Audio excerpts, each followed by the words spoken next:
Assalamualaikum warahmatullahi wabarakatuh. Perkenalkan, saya Ahmad Suhaimi dari program studi S1 Informatika. Saya ingin menjelaskan 3 materi, yaitu I/O Command dan I/O Instruction pada teknik programmer. Itu yang pertama. Yang kedua, menjelaskan interrupt processing pada teknik interrupt driven I/O. Yang ketiga ialah menjelaskan fungsi modul diagram dan operasi direct memory access DMA. Saya ingin menjelaskan materi yang pertama, yaitu I/O Command dan I/O Instruction pada teknik programmer I/O. Sebelum saya menjelaskan I/O Command, sebaiknya kita mengetahui apa itu programmer I/O. Programmer I/O adalah jenis teknik I/O yang paling sederhana untuk pertukaran data atau jenis komunikasi apapun antara prosesor dan perangkat eksternal. Demikian, I/O command atau perintah itu untuk menjalankan instruksi terkait I/O. Prosesor mengeluarkan alamat, menentukan modul I/O tertentu, dan perangkat eksternal. Dan perintah I/O ada 4 jenis yang dapat diterima modul I/O ketika dialamatkan oleh prosesor. Yang pertama, kontrol, digunakan untuk mengaktifkan peripheral dan memberi tahu apa yang harus dilakukan.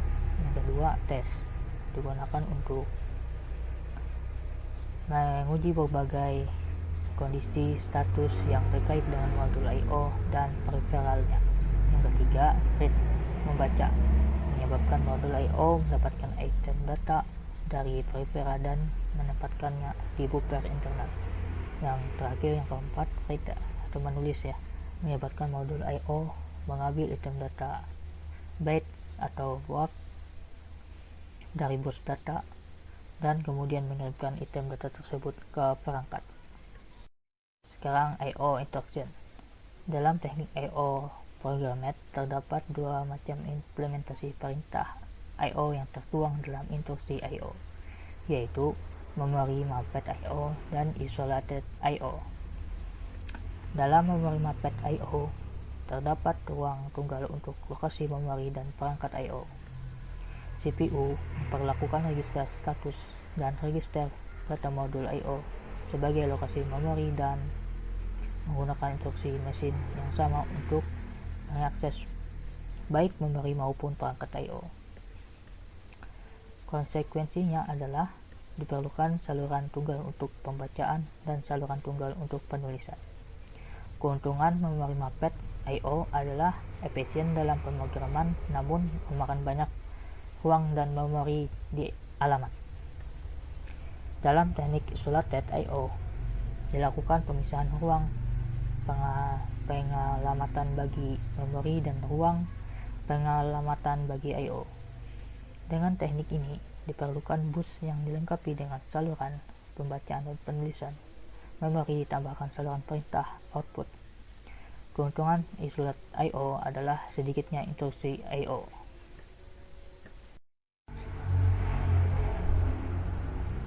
Sekarang kita masuk di materi yang kedua, yaitu interrupt processing pada teknik interrupt driven I/O. Peran processing pada teknik interrupt driven I/O lebih detail, itu terjadinya interupsi memicu sejumlah peristiwa baik di perangkat kirat prosesor dan dalam perangkat lunak.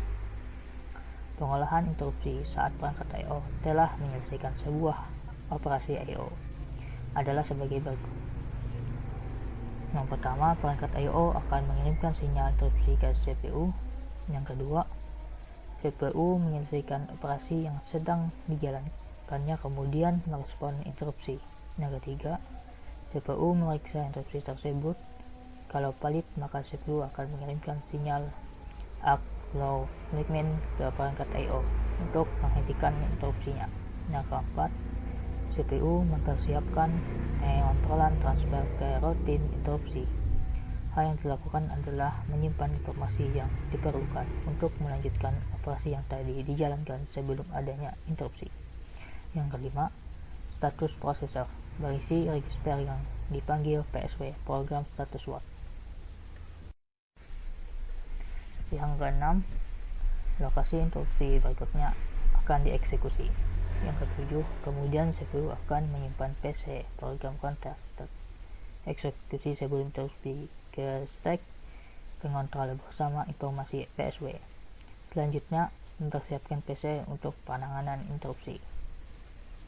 Yang ke-8, CPU memproses interupsi sampai selesai. Yang ke-9, terakhir, apabila pengolahan interupsi selesai, CPU akan kembali informasi yang telah disimpan pada stack pengontrol untuk meneruskan operasi sebelum interupsi. Saya menjelaskan fungsi modul diagram. Input-output diagram dasar.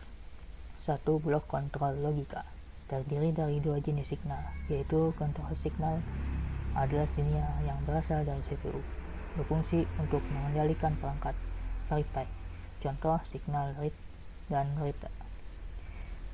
B. Status signal adalah signal yang berasal dari peripheral untuk melaporkan kondisi peripheral kepada CPU, contoh pada printer, kertas habis, tinta habis, dan buffer jam.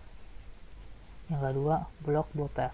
Buffer adalah memori berukuran kecil, berfungsi sebagai tempat singgah sementara untuk data yang keluar masuk modul I/O. Fungsi buffer adalah sebagai sarana untuk sinkronisasi terhadap sistem bus. Tujuannya adalah agar data dapat keluar masuk ke sistem bus sesuai dengan instruksi yang diberikan CPU.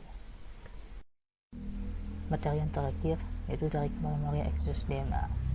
DMA ialah sebuah prosesor khusus Special Purpose Processor yang berguna untuk menghindari pembebanan CPU utama oleh program I/O (PIO). Untuk memulai sebuah transfer DMA, host akan menuliskan sebuah DMA command block yang berisi pointer yang menunjuk ke sumber transfer, pointer yang menunjuk ke tujuan transfer, dan jumlah bit yang ditransfer ke nomor.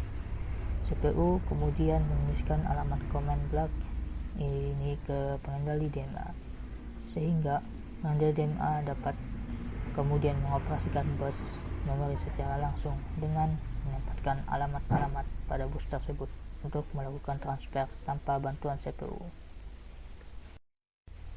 Sekian penjelasan saya tentang I/O command, I/O instruction pada teknik programming, interrupt processing pada teknik interrupt driven I/O, dan fungsi modul diagram operasi Direct Memory Access DMA.